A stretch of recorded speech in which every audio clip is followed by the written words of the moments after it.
Test rider Brit Mansell and his crew put a lot of work into the Motion TRX520, trying to make it run right.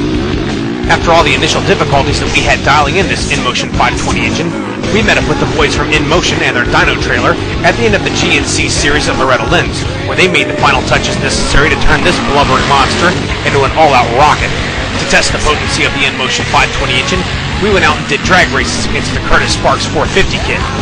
If this engine had all the open class power that Motion claimed it did, surely it could beat a fully built 450cc engine, which it did, time and time again. Down low, the 520 has the kind of grunt that you'd expect to feel in an open-class 4-stroke machine, far surpassing that of any 450. Incredible low-end power means that you can exit corners a gear higher than you would on a 450 machine, requiring very little clutch action to bring the machine up into the mid-range. From there, the TRX520 continues to pull hard throughout the mid-range and onto a blistering top end. On top, the 520 is a bit faster than the most radical 450s that we've ridden, but the overall power delivery is much easier to ride, making this motor package ideal for veterans as well as open-class racers alike.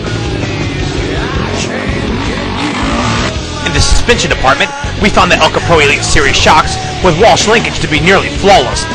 They do a great job of keeping the machine tracking straight in the whoops, as well as absorbing jump landings of all sizes. Should you unexpectedly come up short, the Pro Elite Series shocks also have excellent bottoming resistance. If we were forced to complain, about the only thing we could possibly ask for is a bit more compliance on the smallest of bumps. Combined with the outstanding Elka shocks, the Walsh chassis components and RPM axle and axle carrier lended themselves to make our TRX520 not only an outstanding runner, but an incredible handler.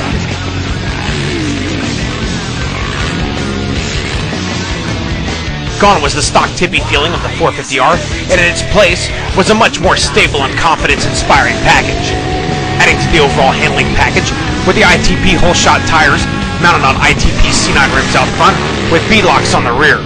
As we've seen with past experience, the whole-shot MX tires did an excellent job working on everything from soft loam to the rest of the hard pack conditions that we found here at Daniel Boone's Motocross Park, located in London, Kentucky.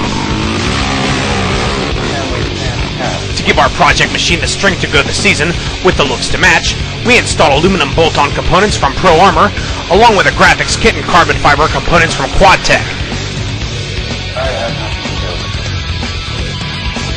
As expensive as the Motion 520 engine kit is, we hope by the time you read this article that Motion has worked out the last of the bugs, and all the consumers will have to do is make minor jetting changes. With all the details worked out, this is definitely one of the baddest open-class machines we've ever ridden, and one you can build yourself if you've got the skill and the pocketbook to back it up.